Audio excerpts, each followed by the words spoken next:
Merci Madame la Présidente. Monsieur le Ministre, nous nous accorderons tous sur ces bancs pour dire que l'école doit être le lieu où se forme le sentiment d'appartenance à notre communauté nationale et à notre République. Au moment où notre pays voit certains de ses enfants se détourner des valeurs de liberté, d'égalité et de fraternité qui la fondent, il est essentiel et urgent de les réaffirmer pour les plus jeunes, et ce, dès l'enseignement du premier degré. Il est essentiel de réaffirmer un attachement aux symboles constitutifs de notre démocratie, et parmi ces symboles et ces valeurs figure la laïcité.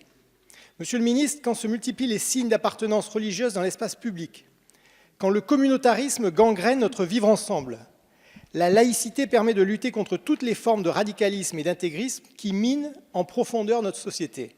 Encore doit-elle être comprise et apprise. Aussi doit-elle s'insérer davantage dans le corpus de valeurs que porte notre système éducatif. Elle doit être réaffirmée clairement au sein de l'école de la République et son enseignement inscrit dans les programmes scolaires. Cette mesure permettrait une meilleure observation par les jeunes élèves des règles de vie en société. Elle contribuerait ainsi à sauvegarder la spécificité de notre modèle républicain.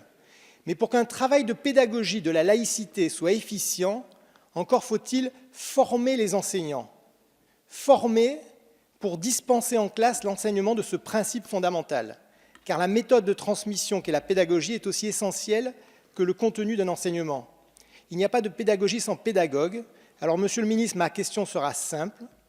Parce que l'école doit être un service public de la laïcité, parce qu'au temps de la pédagogie doit toujours succéder celui de la décision et de l'action, quelles sont vos intentions afin de favoriser à l'école à la fois l'acquisition et la transmission de cette notion fondamentale qu'est la laïcité ?